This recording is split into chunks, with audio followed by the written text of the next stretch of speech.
tudo bem? Eu vim falar aqui um pouco para você hoje sobre o Natal, mas de uma maneira diferente. A gente já está bem acostumado, a gente sabe o que o Natal significa, mas eu queria que você não se chocasse primeiro, por favor, tá? E que você mantivesse os seus olhos fechados, respirasse bem profundamente e fosse escutando a minha voz. E eu vou desenhando algumas coisas para você, uma história, e você vai visualizando essa história, tá bom? No final você vai entender. Não fica chocado, por favor. Eu prometo que você vai entender no final. Então você primeiro respira e faz um movimento no seu abdômen. Seu abdômen, o seu intestino é o seu segundo cérebro, né? Ele tá cheio de neurotransmissores, então é importante para você relaxar. Relaxa seus ombros, põe seus ombros para trás, longe das suas orelhas. Um leve sorriso. Não se choca com o que eu vou falar para você. Vai indo, tá? Você fecha os olhos e imagina que você tá num poço, sei lá, numa piscina, num rio, num mar de sujeira. Sujeira, lama, não, lama é muito bom. Fedido, de cocô mesmo, com matéria orgânica podre, fedida, carniça. E você olha para os lados fechado, por favor, mas mantenha o seu sorriso no rosto.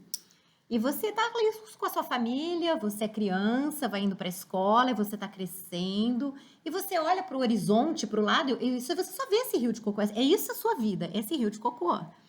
E você vive a sua vida, às vezes com muita dor, às vezes muita alegria, e tá todo mundo nesse rio de cocô.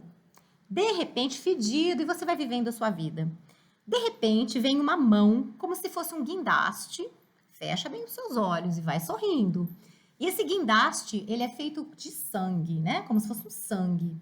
E ele vem, pega a sua cabeça e te resgata e levanta você acima dessa piscina, desse mar de cocô, esse mar podre. Você continua com a podridão ali no teu corpo, mas ela escorre um pouco. E você olha para baixo, você ficou bem seguro nesse guindaste de sangue. E você olha do lado e tem várias pessoas que são resgatadas com esse guindaste, com essa mão de sangue também. E aí você olha para baixo e você continua vendo pessoas da sua família, seus amigos, ali naquele rio de cocô, vivendo lá. E você fala para eles, cara, vem para cá, olha eu aqui e tal. E eles caçam, falam, o que você está fazendo aí, seu otário? E você começa a enxergar que a vida não é só aquele rio de cocô. Mantenha os seus olhos fechados. Você respira fundo e você olha para o lado e olha para frente e você vê um mar limpo, de águas limpas, águas vivas. Águas vivas, não estou falando daquele peixe, daquele ser do mar, eu estou falando de águas, elas mexem como se fosse uma água viva, uma água que mantém você vivo, diferente. Você está resgatado nessa mão, né? Nesse guindaste de sangue. Só que aí, aos poucos você vai sofrendo, e à medida que você vai sofrendo, esse cocô que ainda está no seu corpo, ele começa a ser limpo, aos poucos. Essa mão de sangue vem e vai limpando. Normalmente, ela vai limpando esses cocôs da sua vida, né, da sua cultura, à medida que você vai sofrendo. E à medida que você vai sofrendo, os sofrimentos às vezes vão se intensificando na sua vida, você vai perdendo coisas, mas você vai ficando mais limpo. E você vai enxergando quanto cocô você ainda tem. E você enxerga as pessoas que foram resgatadas ali com você também tem cocô, se você enxerga mais a sujeira dela do que a sua. Mas isso é um processo que está acontecendo. Eu quero te dizer que o Natal, ele começou, seja lá quando ele aconteceu. Ele é o nascimento de Jesus, que se você acredita na Bíblia, ele é Deus. Ele sempre existiu, ele nunca foi criado. E se você não acredita, você pode dizer, a Bíblia eu sempre pensei assim, mas a Bíblia é um livro que foi escrito por homens. Pergunta a Deus, pede a ele, é ele que vai te responder, porque essas coisas são divinas, essas coisas são espirituais.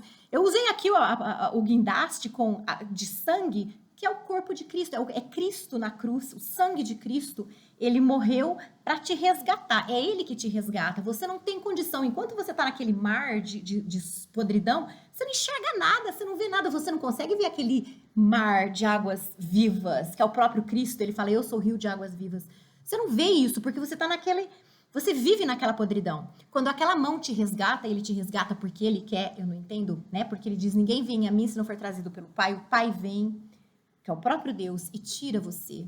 Você começa a enxergar, você começa a enxergar coisas. Você para de dizer, mas eu sou tão boazinha, eu ajudo tanto as pessoas, eu sou tão boazinha, eu sou tão perseguida, como eu sou injustiçada. Você para, você começa a ver que ninguém é bonzinho. Romanos 3 fala que ninguém, nenhuma pessoa sequer é bonzinho. Você é bom em algumas coisas. Você talvez tenha uma cultura da sua família, um aprendizado de honestidade, de trabalhar duro, e por isso você prospera, né? Ou você não tem amor ao dinheiro. Você tem muito dinheiro às vezes, mas você não tem amor ao dinheiro. E você prospera. Mas você tem áreas da sua vida, normalmente porque a sua família te ensinou, você traz no teu DNA, que são podres, né? Você talvez não tenha matado ninguém, então você nunca foi pra cadeia. Fisicamente, na lei dos homens, você não vai preso, mas você matou. Você sabia que você é um assassino? Porque não tem uma pessoa na face da terra que nunca tenha odiado. Ah, eu nunca odiei ninguém.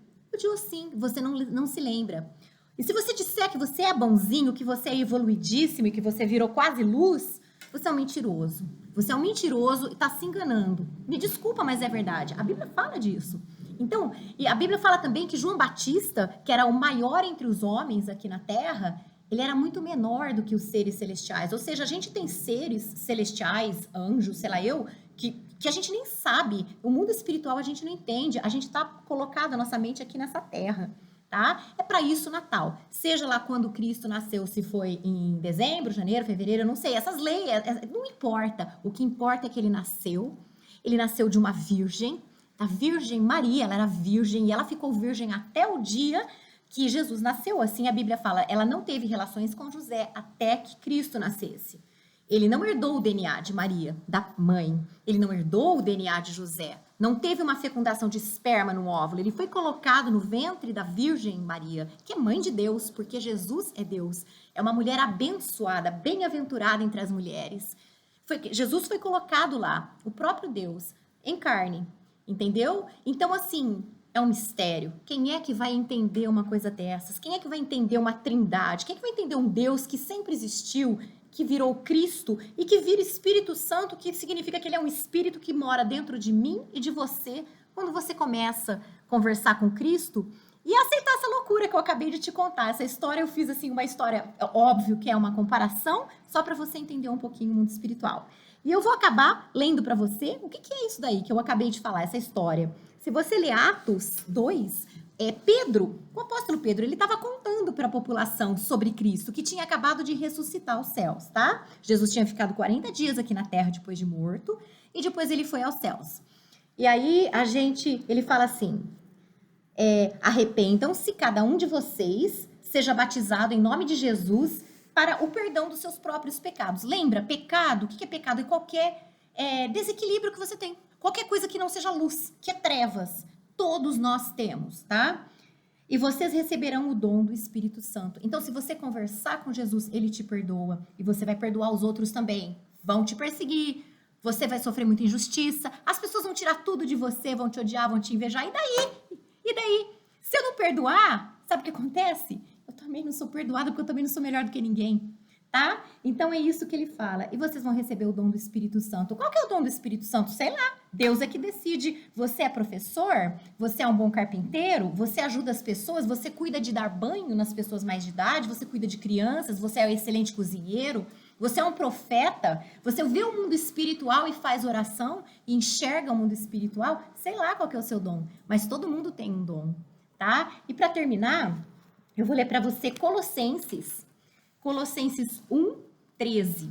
Ele fala assim: o Pai nos tirou do poder das trevas e nos transportou para o reino do seu Filho amado. Lembra aquela mão, aquele guindaste de sangue que eu te falei que tirou do reino das trevas, naquela poça de cocô que você vivia?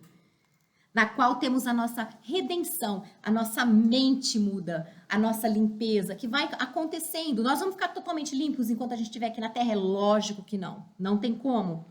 O perdão dos nossos pecados, mas os nossos pecados estão perdoados. Significa, mas é simples assim? É simples assim. E você vai falar, mas espera um pouquinho, fulano fez isso pra mim, ou matou alguém da minha família, sei lá o que ele fez, roubou, sei lá o que ele fez, me traiu.